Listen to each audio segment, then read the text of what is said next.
Good evening, ladies and gentlemen. Welcome to tonight's edition of HR Mentorship Learning Series. And today we'll be looking at a very important topic, a topic that is germane, critical, relevant, even today more than ever before.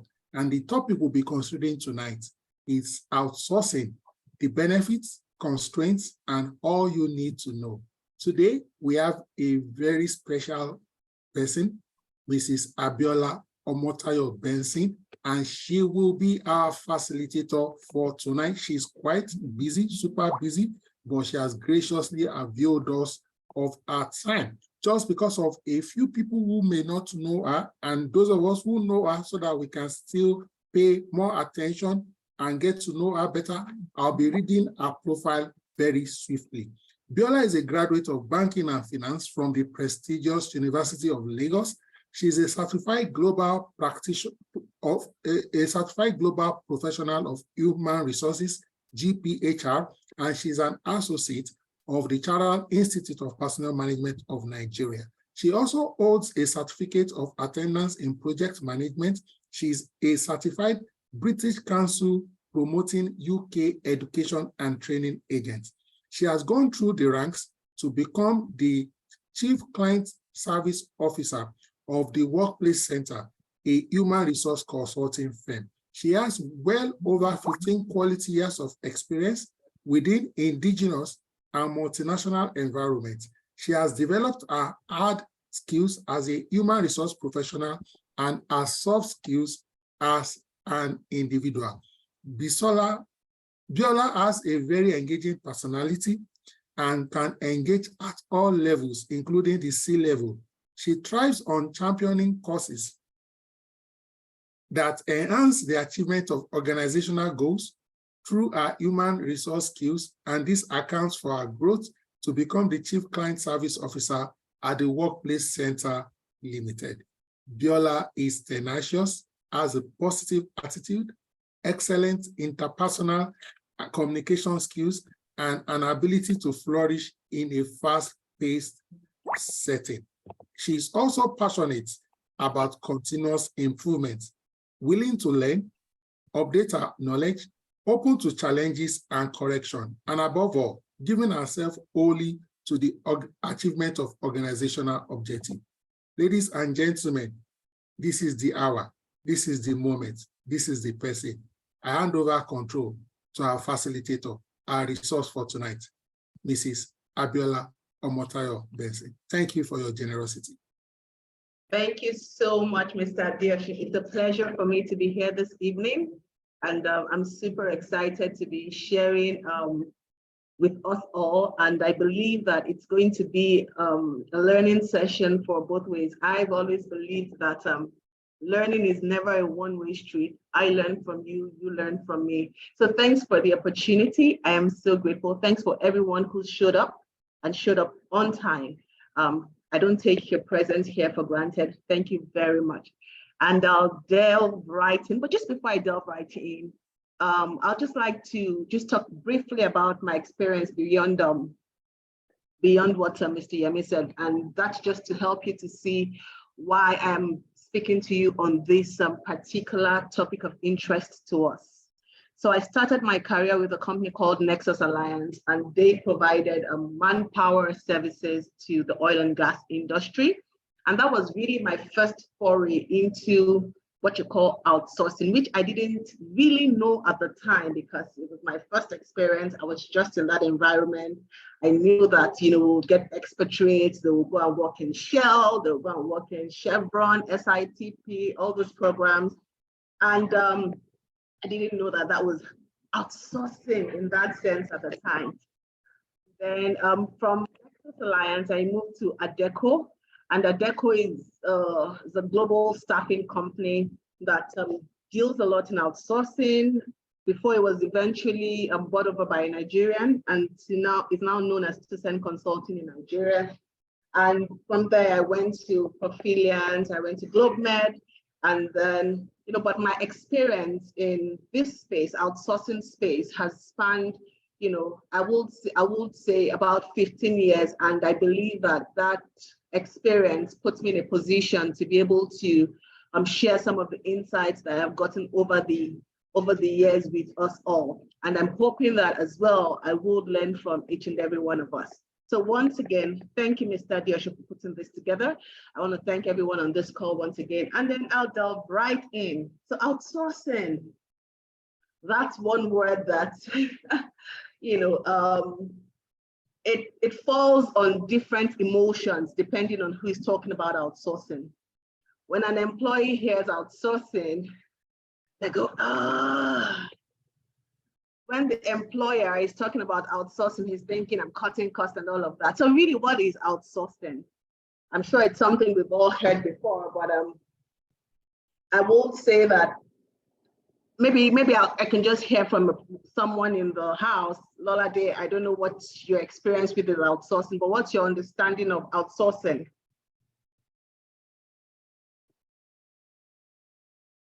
Are you there?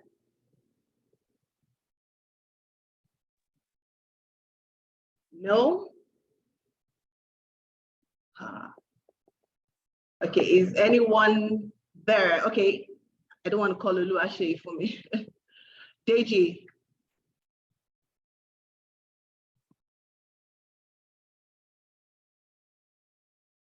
Deji, are you there? Or Oyilola? Yes, I'm there. I'm here. I'm with you. Okay. Good evening. Good evening.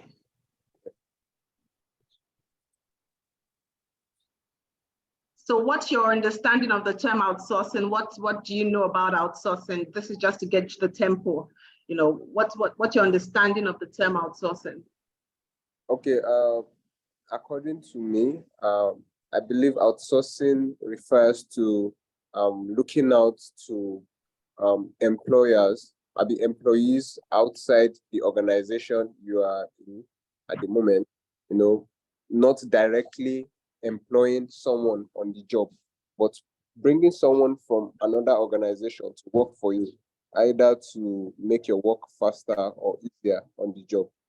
That way you get a more professional job person on the job, either way. But you can get a candidate faster that way by outsourcing somebody that is already trained, skilled on the job as well. So that's my own definition of outsourcing. All right, thank you so much. Thank you so much. That is spot on. Okay. So basically, Franceschini described outsourcing as a management approach by which an organization delegates some non-core functions to specialized and efficient service providers. And what does this mean? The key words there is a management approach. It's a strategic business decision. It's a way by which an organization delegates non-core functions. So when we're talking about outsourcing, one of the things we want to see, okay, is this function, is this role, is this activity, is it mission critical to my business? If it's not, you might consider, okay, let's outsource it. Let's delegate it outside of the organization, so that we can possibly get some more specialized and efficient service providers, which is what which is what was shared just now. So that is really, in a nutshell, what outsourcing is about. So it's a practice in which an individual or company performs tasks and provides services, manufactures products on behalf of another company, and usually these activities would have been done in-house. Okay, so you have an organization and you have a value chain from manufacturing to selling you understand the whole value chain of the organization. And as I said earlier, you check, okay, is this activity, is this function, is it mission critical to my business? Okay, it's not mission critical. Is there an organization that provides specialized services in this area? Okay, why don't I contract them to be able to provide me this service at a cost, so that I can focus on my core competence, on what is mission critical to my business, on what is our core competence as a business, So that is really what outsourcing is about. And we say companies outsource often as a way to reduce costs, improve efficiencies, and gain speed. It is purely a business decision. It's a strategic decision, and it's not a decision that should be taken lightly, because at the end of the day, decisions like this affect the overall profitability, productivity, sustainability, and the going concern of an organization. So that's outsourcing defined in a nutshell. And I said that there are different types of outsourcing, but for the purpose of this conversation, we will focus on staff outsourcing. That notwithstanding, I will say that there are other types of outsourcing beyond staff outsourcing. And what is staff outsourcing? It's really a business practice that involves hiring a third party to perform tasks that were initially done by a business's employees or staff. So for instance, I have an organization and I'm saying, okay, I want to hire people from an outsourcing firm, from a professional employer organization to handle the accounting function, to come in as an accountant and work for us as an accountant. And the person will, come in from time to time, or you get some people to work in your organization as sales representatives. And you see that happen a lot in a lot of financial institutions, where they engage third-party providers to provide them staff who are operational staff to front office. Some of them are sales, some of them are tellers, and they manage the operational functions in the bank. So it's a process of getting specific organizational activities done by professionals outside of the organization. When companies outsource their staff, they see the responsibility that would typically be associated with the job description of a human resource manager in-house. So as an outsourcing firm, the representative of the outsourcing firm or the outsourcing firm will perform the HR business partner function for the staff in the client organization. I hope that we are clear on that so far. Yes, ma'am. Okay. Yes, ma'am. Awesome. Awesome. So that is staff outsourcing. The next one I'll talk about is business process outsourcing. And this is a management practice, or is a strategic practice, in which case you outsource a specific function, an entire function. So say you can outsource your customer service. So we can be in this organization, we are working for ABC Company Limited, but our call center is actually in India, or is in Ibadan, or it's outside. So we've outsourced that function, the entire function, to an organization that is outside of our current organization. So that's business process outsourcing. So it involves outsourcing some of an organization's business processes in order to focus on efficiency. And this used to happen a lot in manufacturing firms. So you will see that some companies, they're manufacturing, but they'll have a company like, for instance, Tetra Pak producing their packages. I don't know if, I would like to imagine that they still exist, but there's a company, or there are companies, NAMPAC, that provide just packaging. So you are a manufacturing company, you provide, you produce salt, you produce something, but your packaging is not being produced in-house. When they see the final product, they don't see the packaging firm, they see your organization, but what it is there are different phases in the value chain, and you've outsourced a part of the process, right? And there are the specific functions that can be outsourced as a business process, some of which are your call centers. And I believe that some of us would have had experiences with this. Most of our telecommunications, I know they outsource their call centers.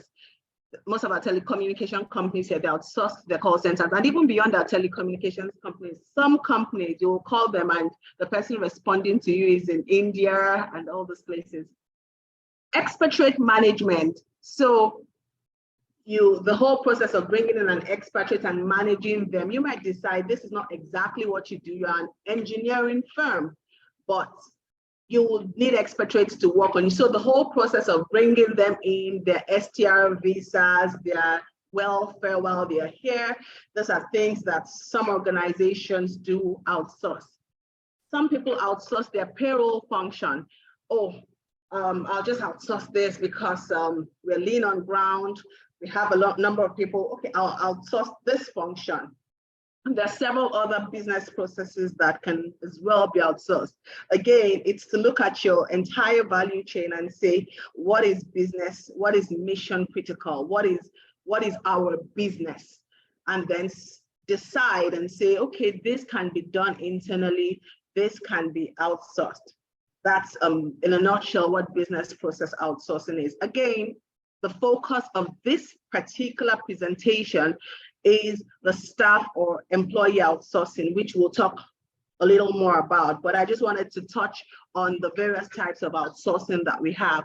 We also have IT outsourcing and project outsourcing, which I believe somewhat is an offshoot of, the other types of IT outsourcing. For instance, you outsource that IT function. So for instance, you can say your printers, your servers, your hardware, you outsource it to a company to manage on your behalf. So it refers to the process of contracting out IT services, such as your software development. You have these days, you have innovation hubs, because that part in the IT environment is one in which you find a lot of, shortage of skills, and they are kind of very flighty. So sometimes you want to outsource this function because you have hubs where they congregate a lot of these developers, this professionals, and you go there, you outsource a staff, and then you are able to use them for your internal, for some of the services in your organization. And then we have project outsourcing, and this could vary from human resources to whatever function. So for instance, you want to work on a project on your performance management, for instance, or you want to work you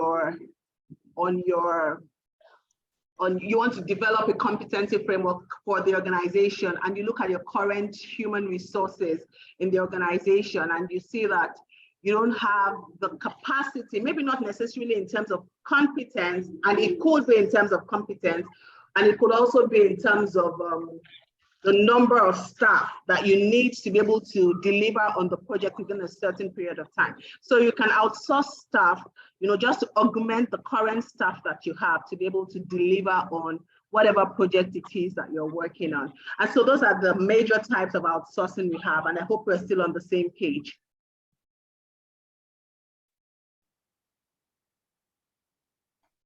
Are we there? Yes, please. Awesome. Awesome. So why do people outsource? Why do people outsource? Because when you look at outsourcing, you're ceding power out of your organization to a third party. Why would people want to do that? And there are many reasons why people choose to outsource. One is a focus on competency, product, and functions of the business. You want to focus on what is mission critical to you. So there's something in HR that I learned early enough to say that talent management, the concept of talent management in itself could be seen as discriminatory. And why would talent management be seen as discriminatory? The truth is that not everybody within an organization really and truly is talent for you. So for instance, if you're working in an organization and the focus of your organization or the business of your organization is, for instance, engineering, you're an engineering company, that is what you are, that is what you do, that is the service you provide.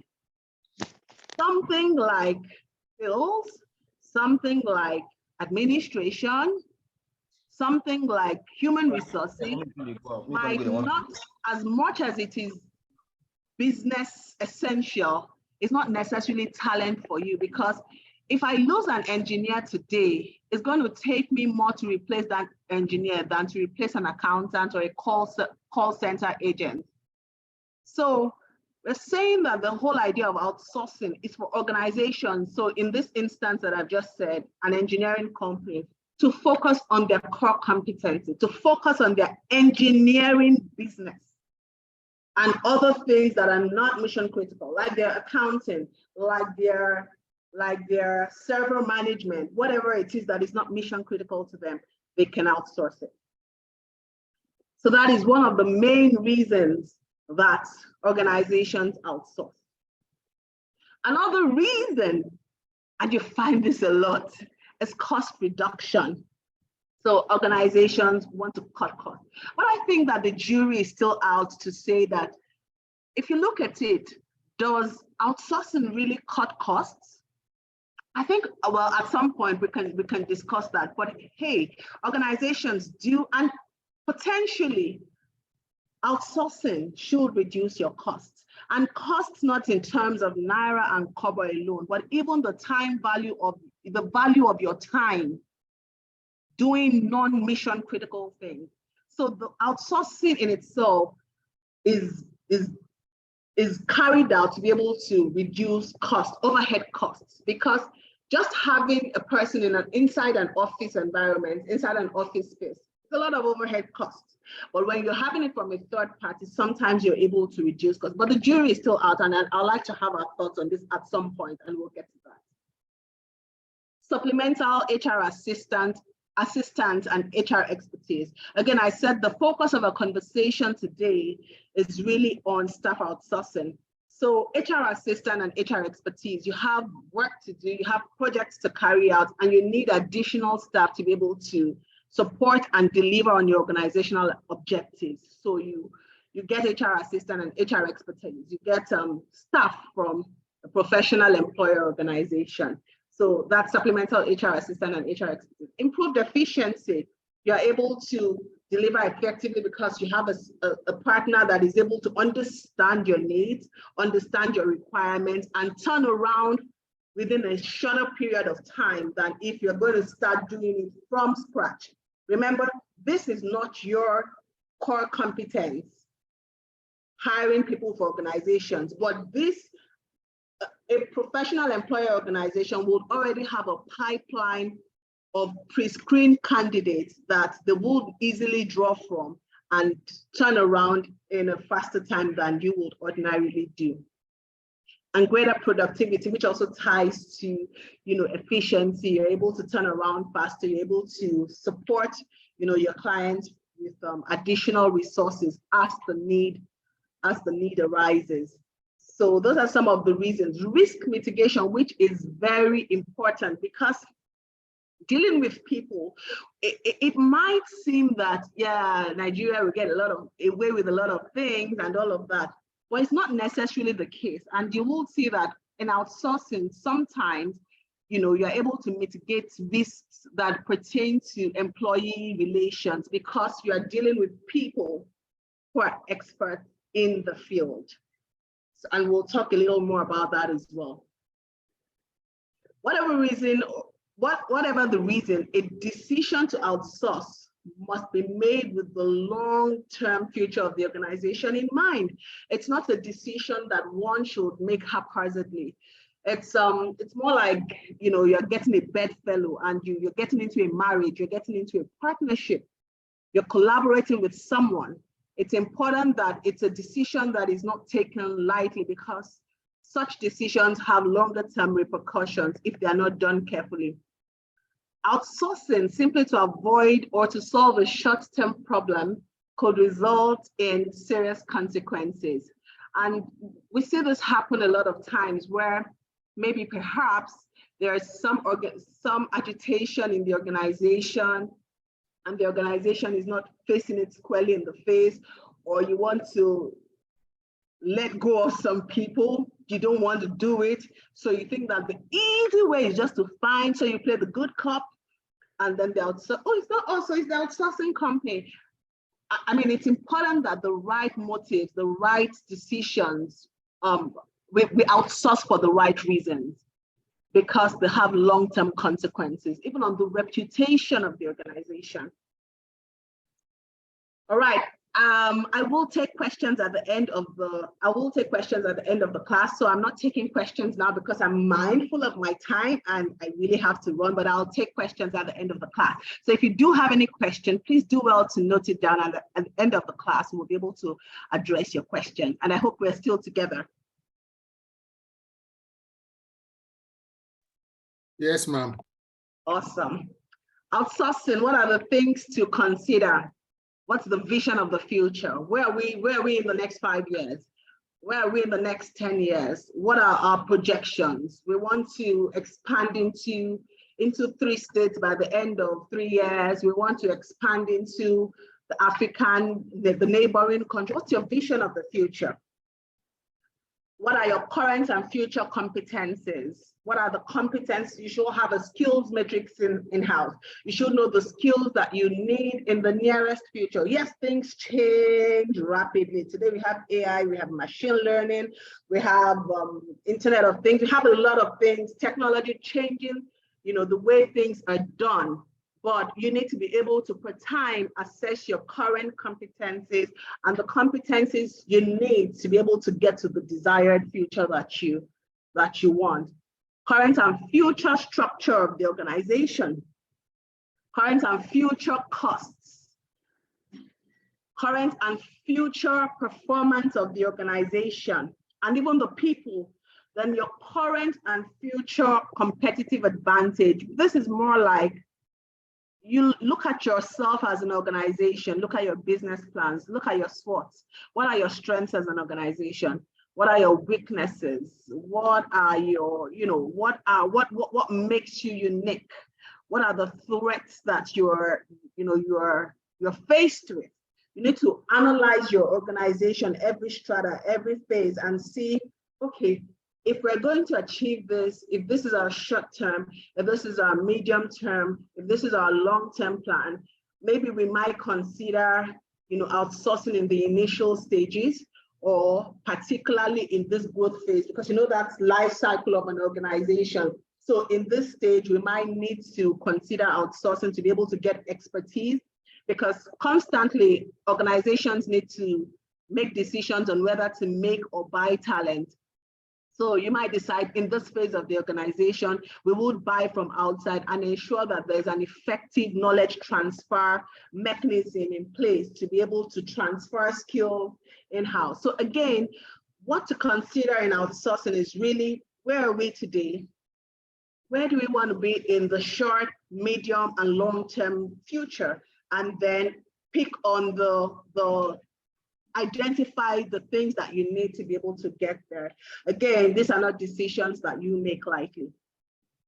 So when do you outsource? And I started talking about that to say that maybe a startup and growth phase, okay, they're lean resources, you just started, you want to be careful of loading your overheads. In today's economy, you can't really afford in a startup phase, even in a growth phase, to begin to load your overhead, salaries, power, a whole lot of things going overhead. And honestly, it can be off the roof, if you understand what I mean.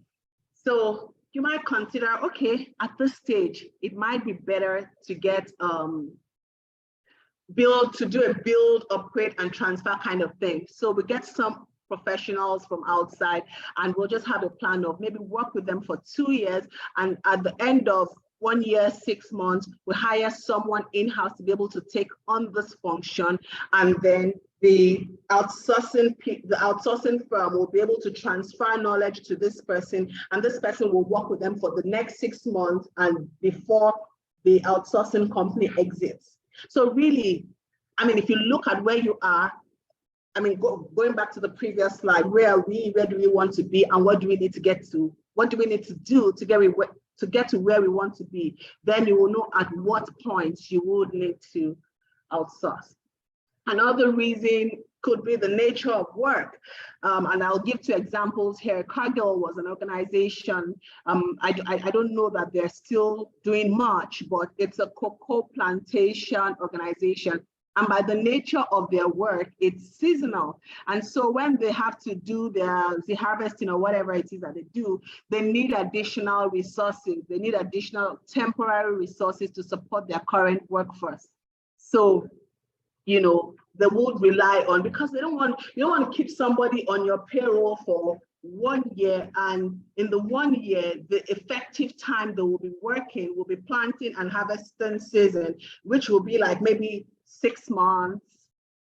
So due to no fault of theirs, it's just like it's not a season, you know. So you would rely on an outsourcing firm, okay, to support your staff, to support the organization with employees in their, and a lot of organizations have their high seasons and their low seasons. Another one we might be familiar with is Upbit. Upbit is a recreational center.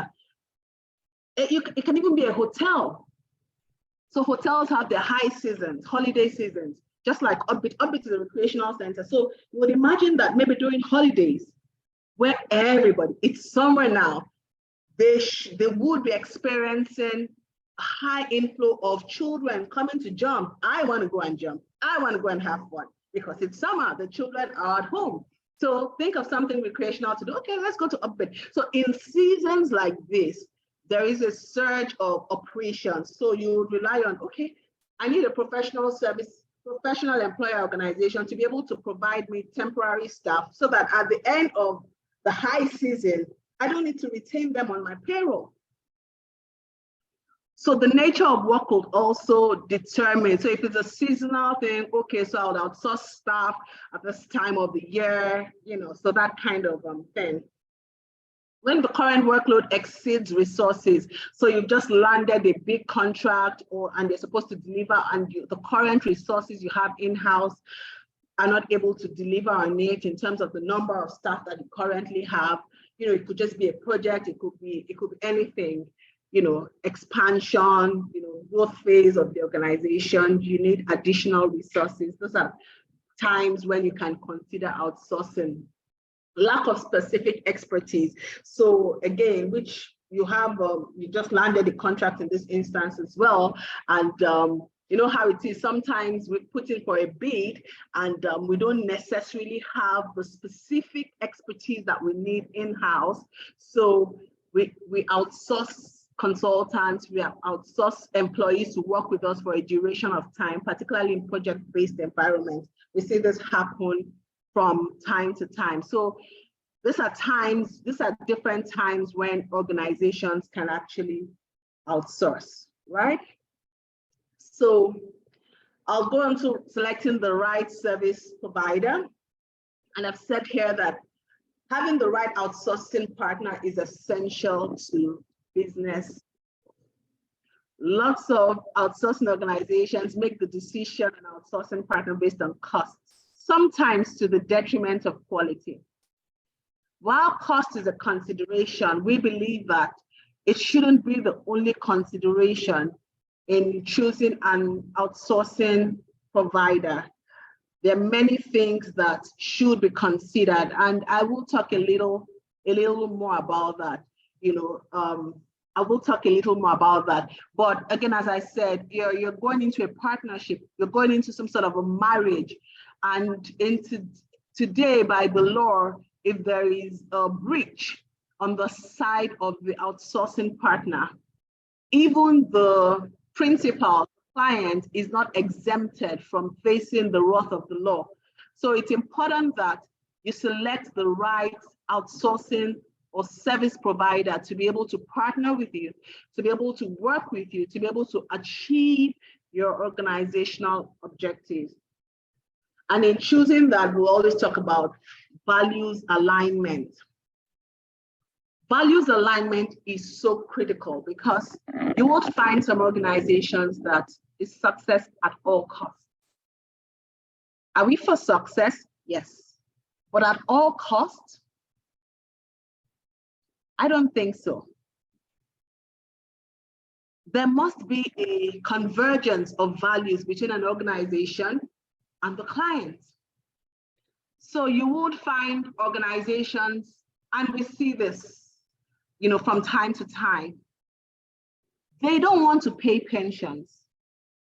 They want to avoid some, even statute, so there's statutory benefits, but yes, those over and above the statutory benefits. But even the statutory benefits, you would find some organizations saying they don't want to pay it. That already should be a red flag, because if your values are such that you place emphasis on integrity, you place an emphasis on compliance, then there's no discussion. So in selecting the right service provider, you want to be sure that there is an alignment of values. You understand what success means in the context of the business relationship that you're entering into. It's clearly spelled out. The other thing is compliance. By the nature of this work, it would appear that there is a lot of statutory stuff involved. There's a lot of statutory aspect of this work. There's the pensions, there are your taxes. And that is one area that we find that people don't pay attention to. You would find organizations where pensions have not been paid in 2-3 years, in 4 years, in 2 months. That is absolutely ridiculous. And so when there is no emphasis, you're looking at for a service provider and you just think it's okay, whether they pay, they don't pay. No. These are things that you need to be able to look at, because compliance is big. And you need to be able to ensure that the partnership you're entering into, they put an emphasis on compliance.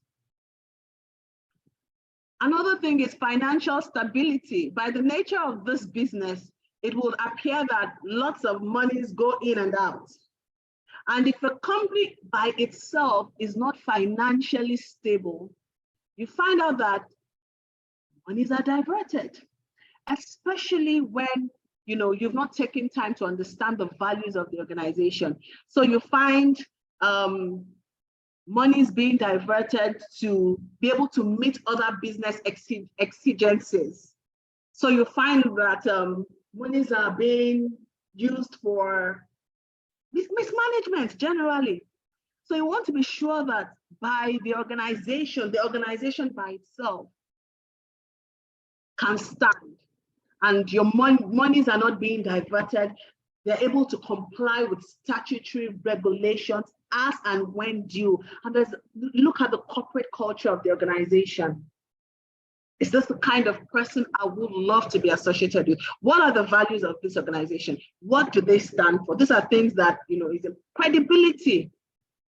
Credibility. Who are the companies that they've worked for? Who are they affiliated to? Do they take on any business just because? So these are things that we need to look out for in selecting an outsourcing partner. I hope this is helpful so far. Absolutely. Awesome. So I'll just quickly talk about key success factors in outsourcing arrangements. One key thing is your service level agreement. Your contract starts, or the relationship starts once your service level agreement is executed. And your service level agreement is just something that details, the rights, the responsibilities, the obligations of each party in this arrangement, in this relationship. What is expected? How would it be monitored? What are the measures? How would we know that we are successful? The duration of the outsourced services. Again, like we said, some people might just be, okay, for the first 1 year or 2 years, we won't do more than 2 years. I mean, all those things, the service level agreement clearly states out, the terms, the conditions, the benchmark for evaluating the contract. So we say that it provides a unique benchmark for measuring and monitoring our performance, the performance of the service provider. it states escalation. So when there's a breach, how do you escalate? When the organization is not able to perform its responsibilities, a typical case during the period of COVID, some organizations couldn't, meet up with the requirements. What happens? So a service level agreement details the terms and conditions for providing the service. How would it be measured? What if there's a grievance? How do we address it? What if there are challenges? How do we address it? So these are some of the things that a service level. So because these things are detailed, you have a document that you can use to benchmark, or you can use to monitor the delivery of the services, or use to evaluate the success of the outsourcing relationship. So key success factor one is a properly defined service level agreement. The other thing I'll say is trust. If you're getting into a relationship with someone, you want to trust that they will deliver on what they said they'll deliver. If it's what we find a lot of times, you will find that sometimes it's a case of I have the upper hand, you are the outsourcing, so you do as I said. But really, it should be a mutually beneficial relationship of trust where it's not a tussle of power. It's a relationship, it's a collaboration, it's a partnership where one is transparent with the other party. Because where there's no transparency, you are trying to hide something. This is not the reason you are actually trying to outsource this position is because you actually want to sack, you know where you're going to, but you just want to use the outsourcing agency or the professional employer organization as a way out of it. There has to be trust. I have to be able to take your word to the bank, and you have to be able to take my word to the bank. So we must be transparent with each other. Processes are accessible and open. You're able to audit my books and see that, I said that I will pay my pension, and which is, as an organization, it's something that we're so big on, to say that, look, you can come and audit us at any time, and you will not find a breach when it comes to compliance. So there must be trust. And it happens for any relationship we find ourselves in. Trust is very critical. Also, communication and change management strategy. Communication is key. Communication, this is the lifeblood of any organization. Communication because now there's a third party involved. Communication because there are different stakeholders. Change management strategy because, particularly in cases where the staff have been insourced before and then now you want to outsource. Communication is key, and a very tight change management strategy. When there's no communication, people start hearing filters, grapevine, we hear they want to sack, and then people now start, communication is so key to the success of a change management strategy, particularly where they've been insourced before and then you're now outsourced. This is the reason we're outsourcing. You must, again, trust. You must be as transparent, not to over communicate, not to under communicate, but you ensure that you have the right communication to all stakeholders. Change management strategy. Some organizations will outsource, whereas they're owing salaries. They're owing sorry, say that again. Go on, ma. From someone? Go on, ma. Someone unmuted. Okay. Go on, ma. Okay, so your change management strategy to ensure that no liabilities are passed on from the current employer to the new employer. That is very important. So communication, a very tight and secure change management strategy to ensure that there will always be those people who are disgruntled, because it would seem like, now I'm a contract staff, I may not get the benefits that I was getting while I was a full staff and all of that, which is another discussion on its own. But that's why communication has to be adequate. Communication has to be appropriate to ensure that a lot of questions are answered before things go out of hand. So that is also a key success factor to any outsourcing initiative, particularly when they have been insourced. If it's from scratch that you are starting the outsourcing strategy, you don't like have any explanation to make it to anyone. But in this instance where they've been in-house before and you're now saying, oh, for so reasons we have to outsource, the communication has to be adequate and there has to be a proper change management strategy in place. Okay, so I'll move quickly to benefits. Let me see how I'm doing with time. Okay, I think I still have a bit of time. So awesome. So outsourcing benefits. Outsourcing, provides a lot of benefits, and some of which are, staffing flexibility, development of internal competence via knowledge transfer, reduced overheads, which some of those things I've touched on in the course of the conversation. Outsourcing companies as innovation centers, and in this instance, I'll use IT professions where you have retaining IT people in today's economy. I don't know, I know it's really, really, really been a thing, particularly in the fintech spaces where these people are so flighty. But where you have innovation, and you have a couple of that around now, you have innovation hubs where you can go and buy the talents that you need, and you can trust that you will get some innovation from there. So you're not just buying that person, you're buying the innovation that you could technically get from a group of developers in a hub. Does that make sense? Yes, please. Right. So outsourcing has various benefits that, you can focus on your core competency.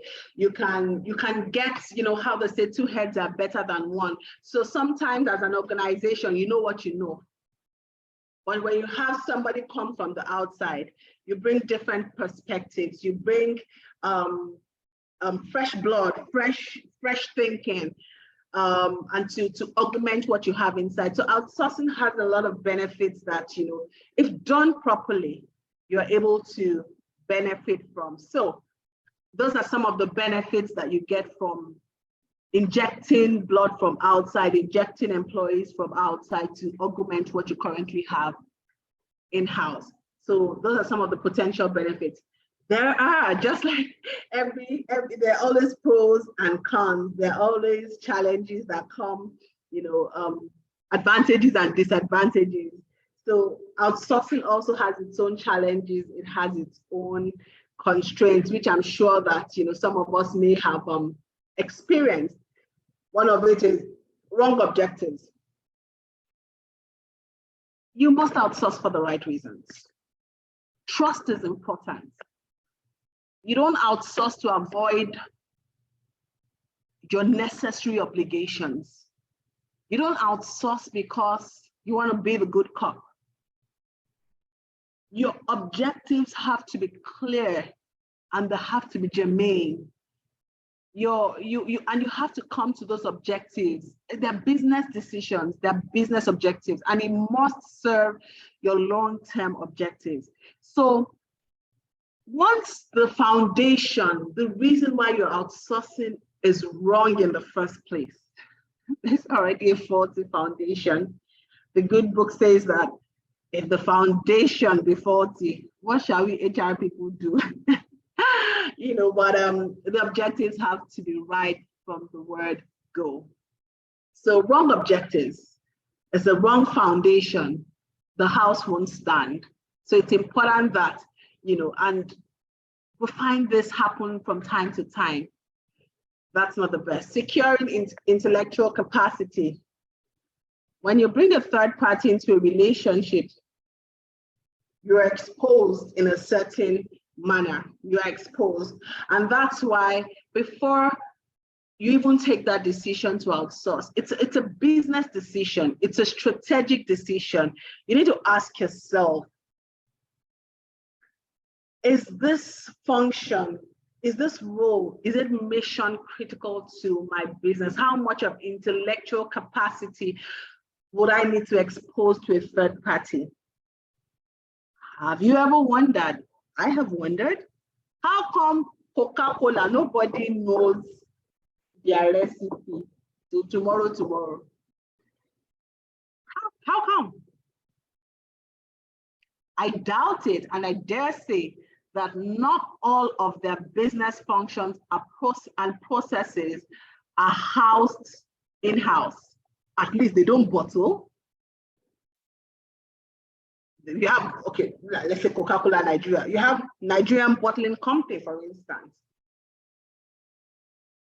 So some of the challenges you find is how do we secure, how do we protect our intellectual capacity? Yes, you have a lot of agreements. You see non-disclosure, non-compete, non-circumvent agreements. You'll see various agreements that people sign. And you may think that this thing is in Nigeria, who does this kind of thing? Or you see some organizations say that if you worked with me, you cannot work with a competing organization for the next number of years or what have you. It's because they're protecting what is core to them. You may think that these things are not enforceable, but hey, we've seen from time to time that we've seen judgments, to be able to address situations like this. So when you're bringing a third party into a relationship, how much do you expose of yourself? How much do you keep? And what is adequate information to let out to be able to allow the third party to be able to function effectively? Those are some of the things, those are some of the constraints that, that pose a challenge for outsourcing.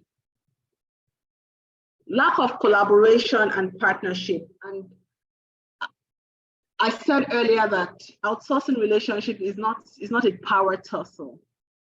It's not, this is how we want it. If you're trusting that you're getting an expert, you should let the experts do their work.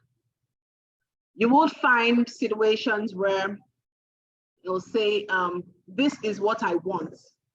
And as a professional employer, I'm saying that there is a better way to do this. If we do this, we set a precedent. If we do this, but you're saying this is how you want it. But you hold the yam and you hold the knife, and you want it to always be on your terms, then that's no longer a collaboration or a partnership, it's a dictatorship. And an outsourcing arrangement will not thrive as a dictatorial arrangement. There has to be collaboration. There has to be partnership. There has to be trust that these people will guide me and guide me aright when it comes to my people processes, when it comes to my policies regarding the people. That is so important. Holding on to operational control. You will find instances where an employer, a client organization that didn't issue a contract to a staff of the professional employer, you'll find the employer giving a query or giving a sack letter. You didn't even employ the person. The person carries a contract or an employment letter from the professional employing company. So how come you are giving a query? How come you are saying you are the one sacking the person, which is still talking about the lack of collaboration and partnership? There has to be close working relationship between both the client and the professional employing organization. You have to be able to trust that the policies are fine with you and you allow them a free hand to be able to, and free hand within control, of course, to be able to do what they have signed to do, manage the people based on existing terms of contract. So holding on to operational control are some of the challenges that we face. Sometimes it's difficult to differentiate because this person is my employee, but functionally, he's reporting to you. He sees you every day, every minute, every second. So there's that tendency to not separate the fact that you know, oh, this person is actually a staff of the professional employee organization, and you know that begins to create challenges for all parties. And on that note, those are some of the benefits and some of the constraints. On this note, I would like to open the floor for questions and answers. I'd like to hear from you. What's your own experience? And let's see how we can close this up shortly. I think I can stop sharing now.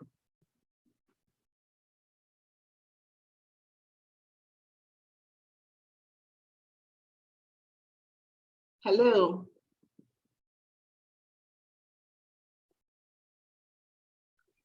Okay, hello. Jessica, thank you. I see your hand up. Please, the floor is yours.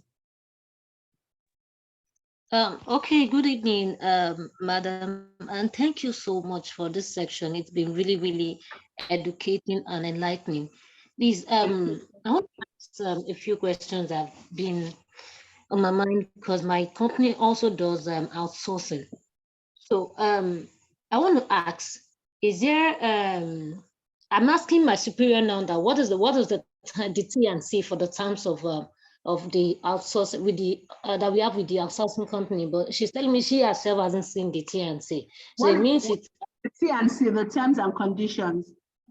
Yes. Okay. So she said she herself hasn't seen it, that it's the employer himself, the manager himself, the director himself that came into the agreement. But I'm just looking at a situation where we can review the contract, because we have had cases where we employ this, we get staff from outsourced companies, and some of them barely stay up to 3-6 months with us. And you know, the cost of getting these people are really very high.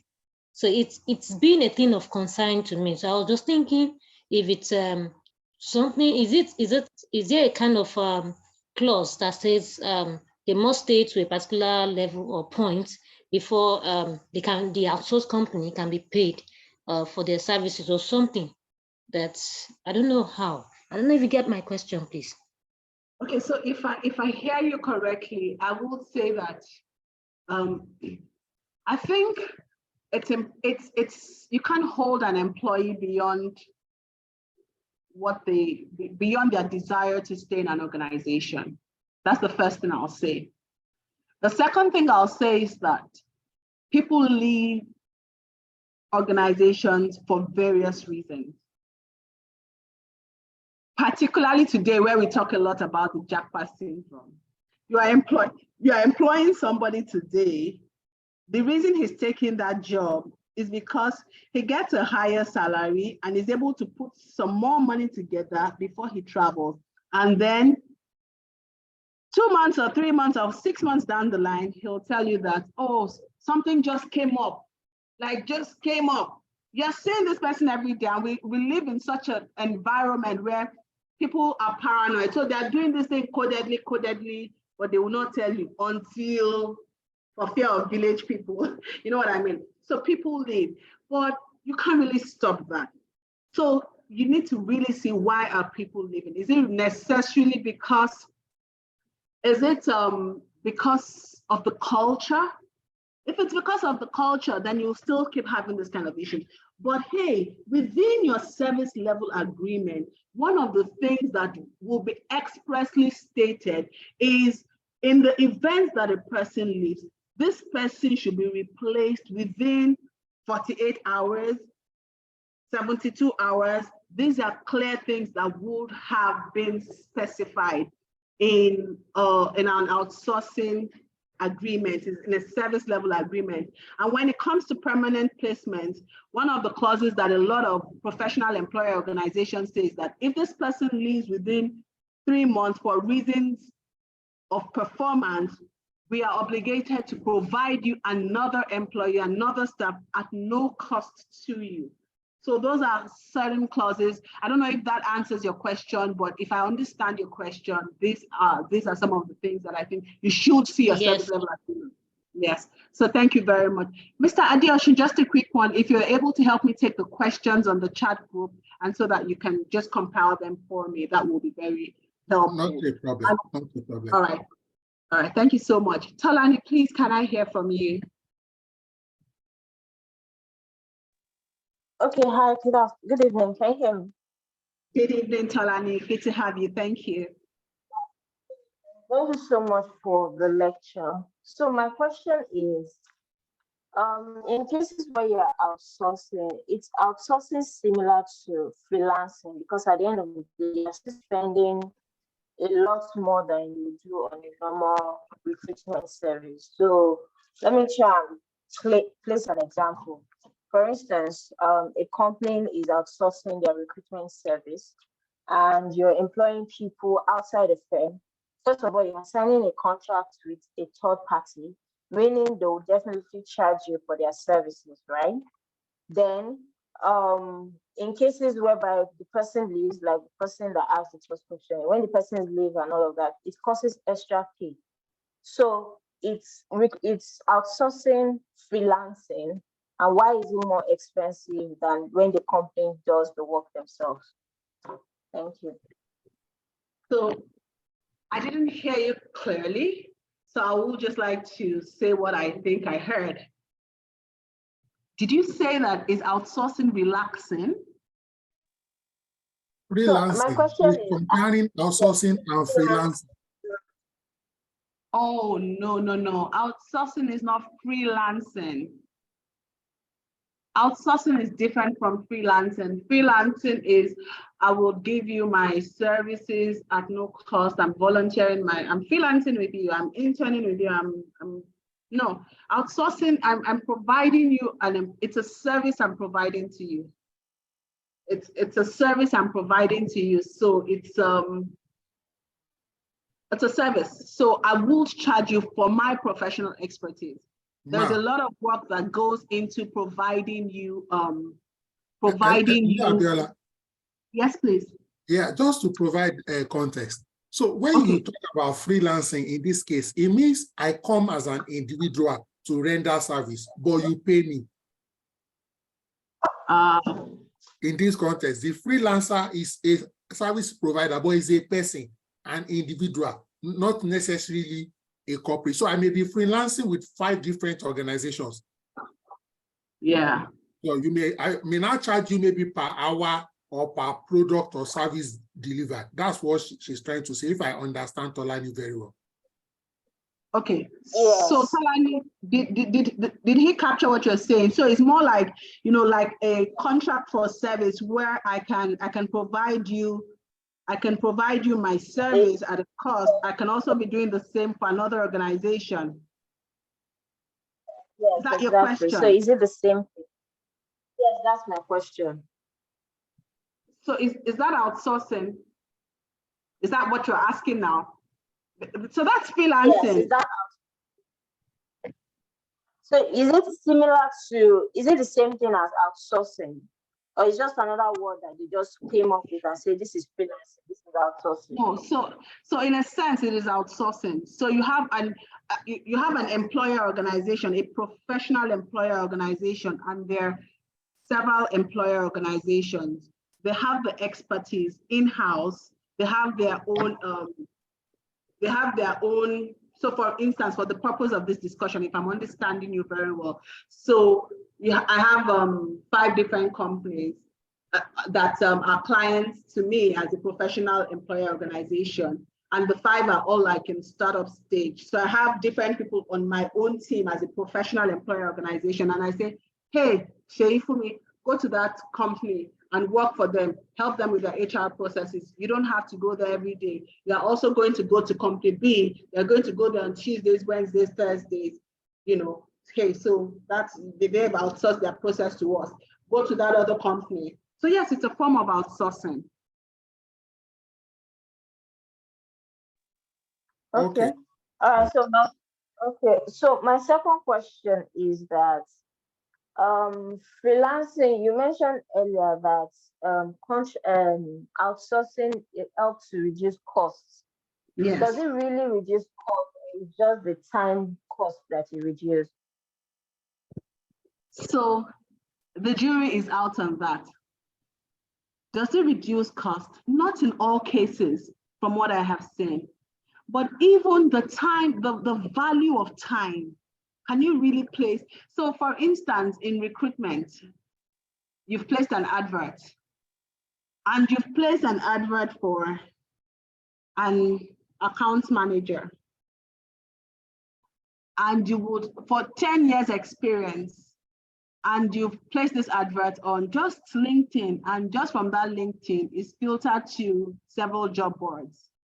And you have, let's be modest, let's even say 1,500 CVs. The guy who just graduated from school yesterday, account manager, which is not necessarily an accounting job, you find everyone applying for that role. To sieve through that, even with technology, even with AI, put a value on that time. Can you really, if you place a value to your time, think of all the processes that are involved to get you to that short list that you need. That in itself, can you really quantify it? So having said this, the truth is that outsourcing can really, really drastically reduce your costs, because you're not looking at overhead costs of sometimes maintaining an office. And even if you do maintain an office, you don't have to maintain a full office, if you understand what I mean. So that is that. So it can reduce your costs drastically.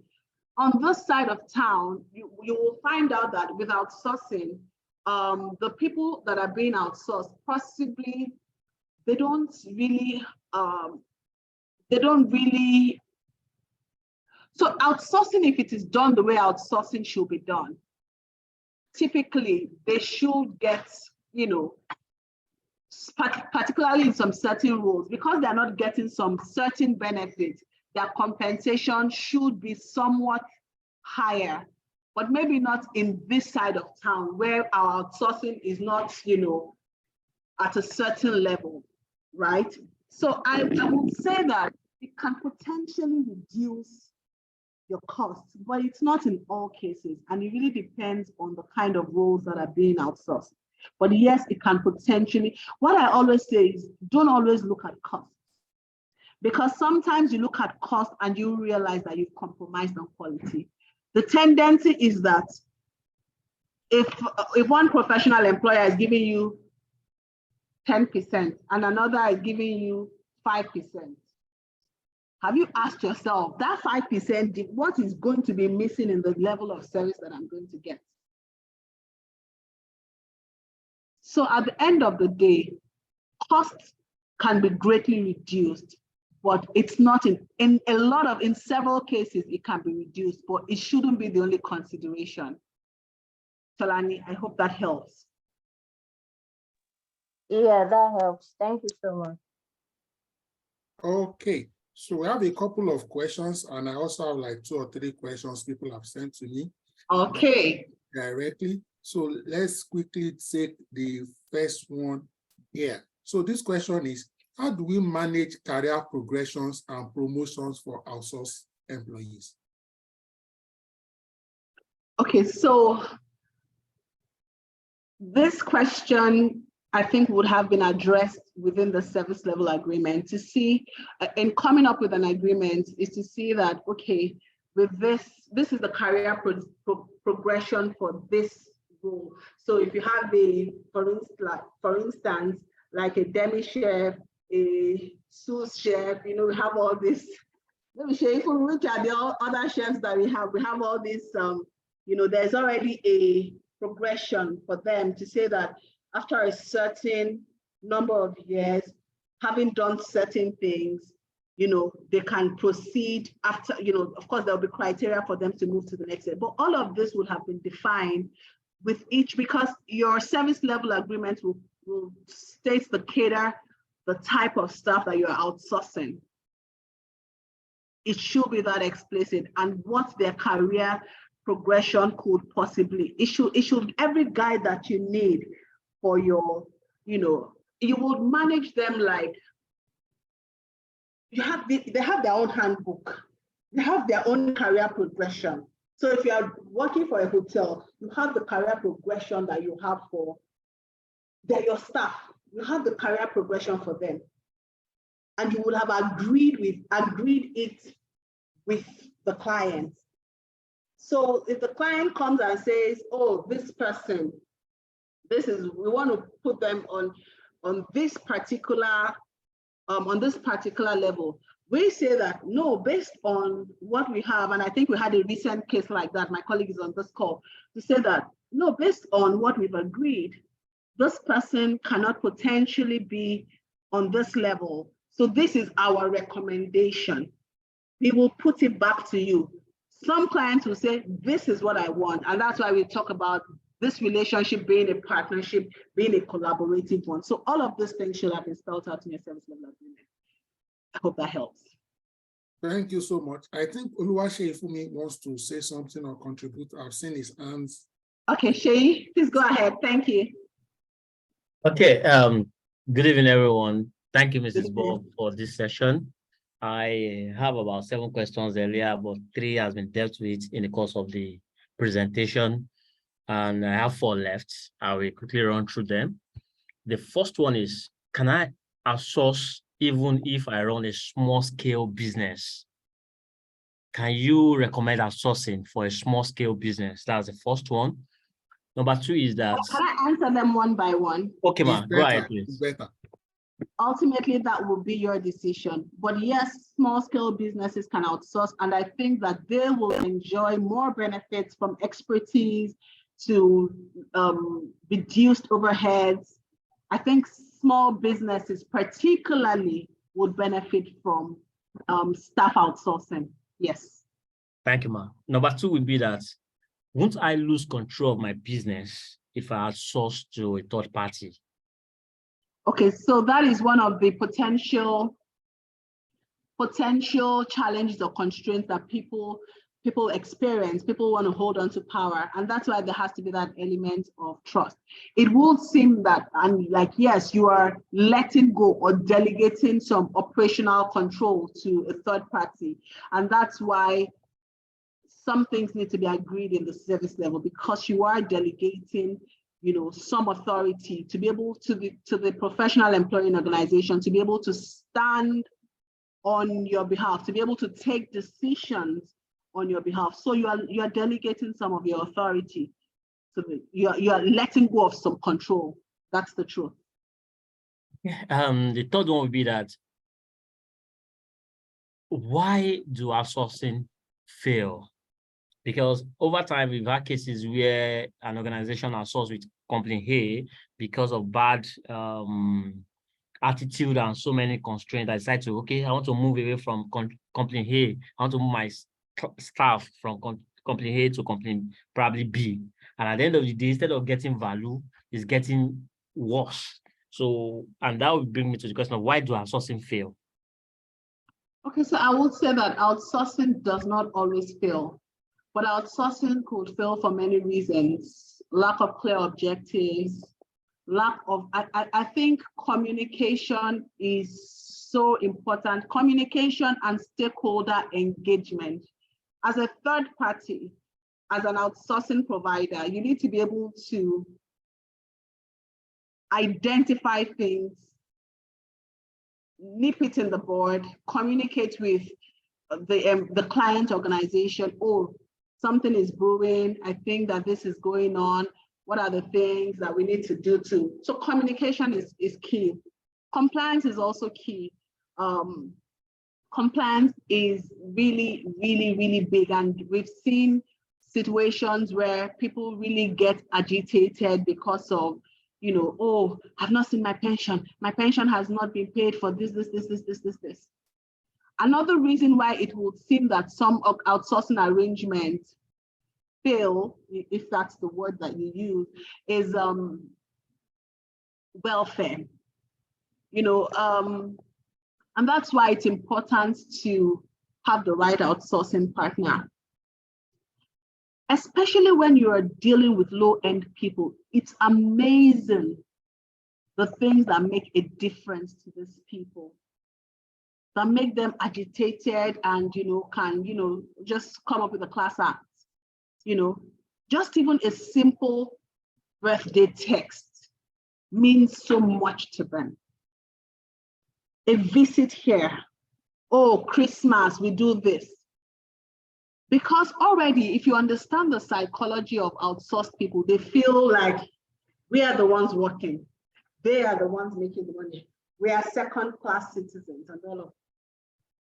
So as an outsourcing provider, you need to be able to see the heart, see their psychology, see the way they think, understand the psychology of somebody who feels like a third, like an outsider. Oh, they're getting this as their own internal staff. They got this, they got this, they got this. We are the ones bringing the money. We are the sales experts. We are the ones, they're giving us stipends. Those kind of things are things that cause agitations and all of that, and could potentially cause outsourcing arrangements to suffer shipwreck. But by and large, a lack of communication, a lack of genuine interest in the development and in the welfare of the people are some of the things that cause outsourcing arrangements to be challenged. Okay, thank you, Ma. And the last question will be that I would like you to shed more light on the difference between contract staff and outsourced staff, because oftentimes we tend to use these two names out of context. Why some staff will see themselves as second-class citizen in an organization. So who is a contract staff? Who is an outsourced staff? Okay. So to be honest, and particularly here, these terms are used quite interchangeably. So I'm a contract staff.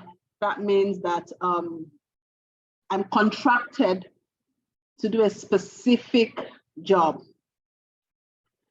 So, so your contract of employment, it would mean, so you have your contract of employment, you have your contract for a service, right? So as a contractor, for instance, you would find out, okay, so you're a contractor, you have a contract for service to provide a specific service.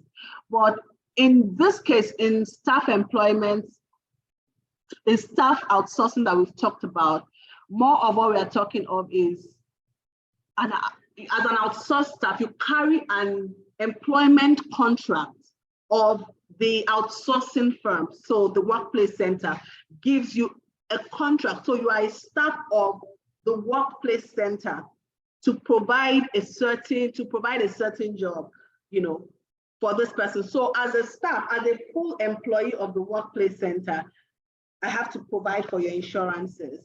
I have to ensure that you get the necessary benefits that, an employee gets. So should you get pension? Yes, because you are my employee. But if you're a contract staff in that sense, where what you carry is a contract for service, I won't be responsible for your insurances, for instance. You should take care of that. But in this side of town, the reality is that there's not much, those terms are quite used interchangeably. You're an outsourced staff. What they are here is you're a contract staff. Not many people even, except at more senior levels, that you see people that have a clear understanding of what a contract for service is and a contract of service. Does that help you, Shay, for me? Yes, ma'am. Thank you, ma'am. Thank you so much. Sheifumi has outsourced all his questions to the consultant tonight. Well done. You will get invoice very soon. I know, right? TWCP. Okay, so we have a question here. I'll read the three together. Okay, it's from the same person. 1, what is the position of core and non-core to outsourcing? 2, can core staff be outsourced? 3, is there any regulation guiding what and what cannot be outsourced, like ISO, for example? Those are 3 questions in one. So what is core to non-core outsourcing? That's the first question I hear. Yes, ma'am. Okay. I don't know what you mean by that question, but I will say that at the end of the day, outsourcing is a business decision. You decide what is mission critical to you and cannot be outsourced. And you decide what you can let go of as an organization for a third party to handle. What is core to me might not be what is core to another organization.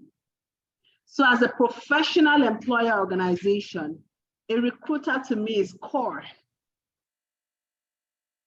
But I would say that maybe I can outsource my IT as a function. So you decide what is core to you as an organization or not. So if my understanding of your question is correct, I hope that answers you.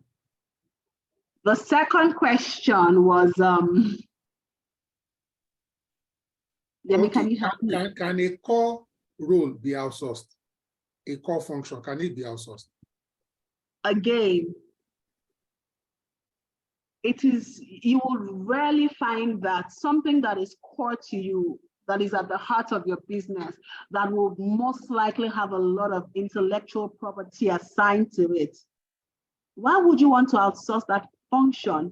Perhaps, maybe at that point in the business, you just don't have that expertise or enough of that expertise in-house. You don't have enough of that expertise in-house. Then you can consider, ultimately, again, that will be your decision to say whether you would outsource it or not. But typically, you would not find that something that is core will be outsourced to a third party. Okay, thank you so much, Abiola. Please, people are asking, if you don't mind, you can drop in the chat box your phone number, your email, how you can be reached. People are asking. Another question here. Let me. Oluwaseyi for me, please. Can you do that for me, please? Thank you. Okay. So another question here. I'm quoting somebody so that I don't think is my thought. The person says, does PENCOM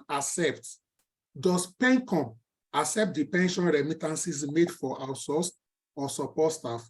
It is obvious some outsourcing companies remit only the employees 8%, split into 2. Again, not my thoughts. To be honest, and I really do not feel good saying this, well, that's an area. So it would seem like a lot of money comes to outsourcing businesses for, when we say corruption in Nigeria, it really has eaten really, really, really, really deep. And that is why trust is really essential in a business and you choosing an outsourcing partner. Perhaps because the principles of the workplace center, and this is not to self-promote, references are always good. When you want to pick an outsourcing partner, it's always good to get references. Perhaps because they are Canadian Nigerians, I think one of them might even be on this call. They place so much emphasis on compliance, on insurance, like, you know how I'm saying that, oh, we should take a day, take a day or two, let's even organize ourselves well and pay insurance. What is that? So you would find out that there's a lot of things that go on. And that's why when we talked about choosing the right outsourcing partner, financial stability is key. Values is key. You don't want an organization that pension should be paid on the 10th, I think, of every month. You'll find people don't pay for 1 year, 2 years, and they can sleep peacefully. So a lot of things go on around that area, sadly. And that's why your choice of an outsourcing partner, one of the key things you must look at is compliance. What are their values? By themselves, without your money, without the additional pension that they have to remit, can they do it? Can they stand? Those are things that you must consider, because sadly so, a lot of things go on in that space. Some people don't even want to pay, but we will walk away. But how many businesses have the moral strength to actually walk away from the business?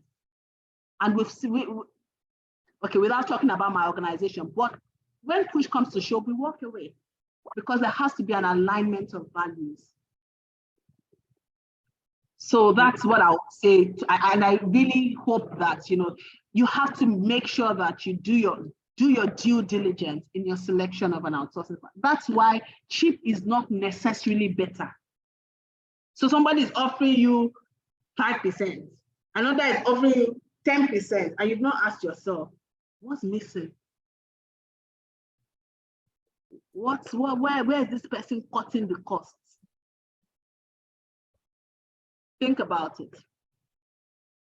Deep words of wisdom, insights, even on negotiation and thinking around cheap and value. One or two more questions to go. Someone here says, what could be the possible litigations issues that could come up having your outsourced staff on the same ERP as a full-time staff?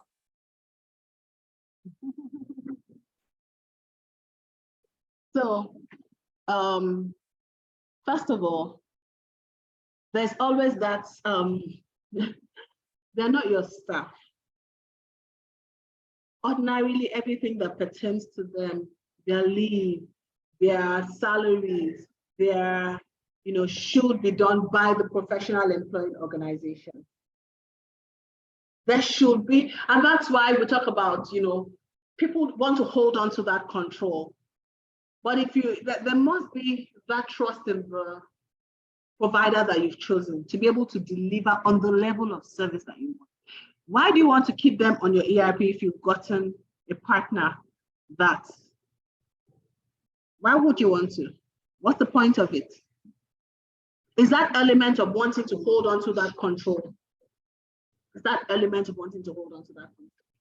But once there's trust, you've done your due diligence, you've looked at the partner, give them some leeway to be able to do what they've been employed to do. And have your service level agreement that helps you to monitor, that helps you to benchmark what they're doing. And honestly, there are actually litigation issues that come up from even things like this.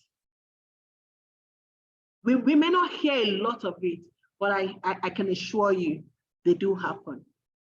Maybe few and far between, but they do happen.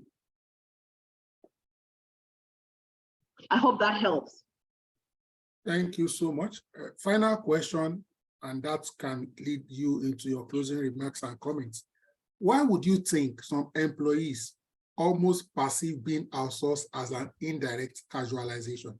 2, why do you think, in your opinion, that most unions don't or frown or resist outsourcing? Okay. Why do people view outsourcing as casualization? The truth, I would say, is that we also have a lot of catching up to do when it comes to outsourcing on this side of town. Because, again, still the issue of costs, still the issue of value. Why are we outsourcing? Is it to evade some things? I don't want to give you some benefits. Oh, if my own staff go to this level of hospital, I'm not going to do that for my casual staff, or I'm not going to. If we ask ourselves, the truth is that the outsourced staff don't get the same benefits because they're two separate companies. That's first of all, we must establish that. And once you're coming in, to be clear to you that this is the terms on which you're coming in and stuff like that. So because of that, there's that tendency to view it as some sort of casualization. Does that make sense? So that sound of it, in advanced countries, you'll find out that people that are working contract jobs sometimes earn more because, as it were, there's no long-term plan, as it were. You're not going to be there for 3 years. You're not expected to be there for 3 years, 6 years. But again, on this side of town, you can find somebody in an outsourced position for 3 years, for 6 years, for 10 years. And that's why that question is so important. The person that asked about career progression and career So even if I'm an outsourced staff, is there a potential for me to become a full-time staff if I meet the requirements for that position? Is there a position, is there an opportunity for an outsourced staff to vie for a full-time position within the organization if they meet the requirements? Those are things that, you know, well-detailed service level agreements would address. So yes, we have a lot of catching up to do when it comes to outsourcing. We're not there yet, but it's a growing field, and I think that the potentials for outsourcing are quite tremendous. We have a lot of catching up to do, but working hand in hand with clients who appreciate the value of people, the value of human resources, and are willing to put in the work and do it right. I believe that gradually, there will be some sort of a point where things will come together and we would have a voice that will be sounding. And the second question was, why unions tend to resist outsourcing or not to really want to support it? Unions. Juniors. Yes. For the same reason. Trade union. That they don't want to support outsourcing. They tend to not want to like it. Trade unions are a different kettle of fish. Trade unions, you know, and I say this with every sense of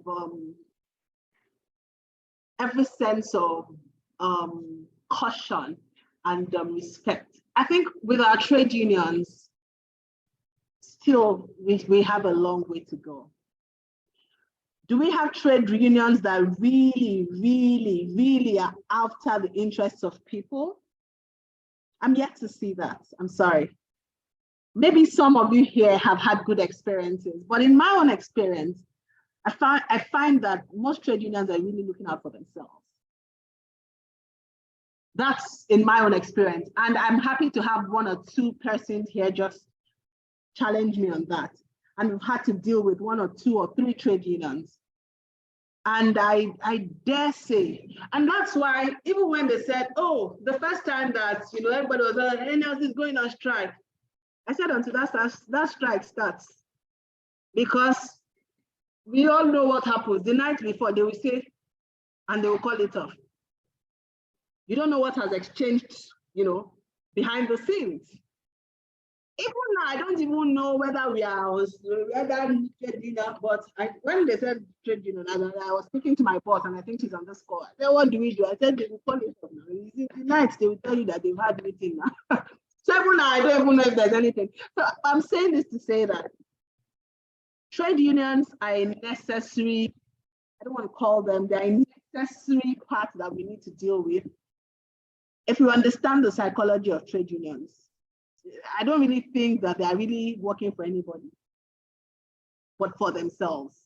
If you have that at the back of your mind, you will understand that they will support only what interests them. It's really not about you or the organization or anything. It's about what is beneficial to them. What can they benefit the most from? You know, they will sell the people that they are working for. They will sell them easily at the right price.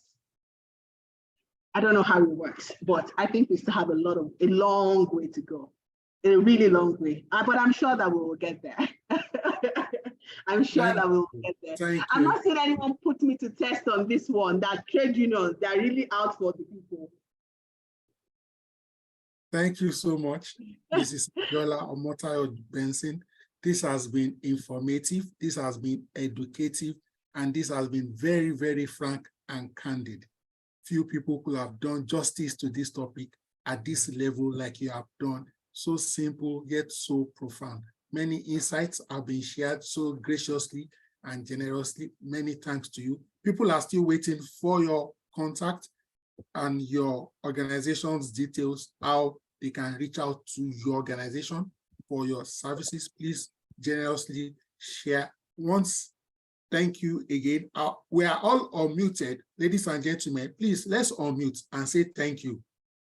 Theta, and also let's use all the emoticons, the emojis. Let's shower her with some love. That's the least we can do to her tonight. She has given us more than 2 hours of her time, excluding preparation time. Thank you so much for insightful lecture. Thank you very much, Thank you so much. Asai. Thank you so much for you this very much. exciting training and lecture. Thank you so much. It's my pleasure. Thank you so much for sharing your knowledge with us. It was really insightful. Thank you. Thank you so much. It's my pleasure. Thank you so much. Please come again. I will be most delighted to. Thank you very much. Thank you so much. Thank you so much. Thank Appreciate you. so much. Appreciate you. Thank you so much. Yeah, and wealth of knowledge.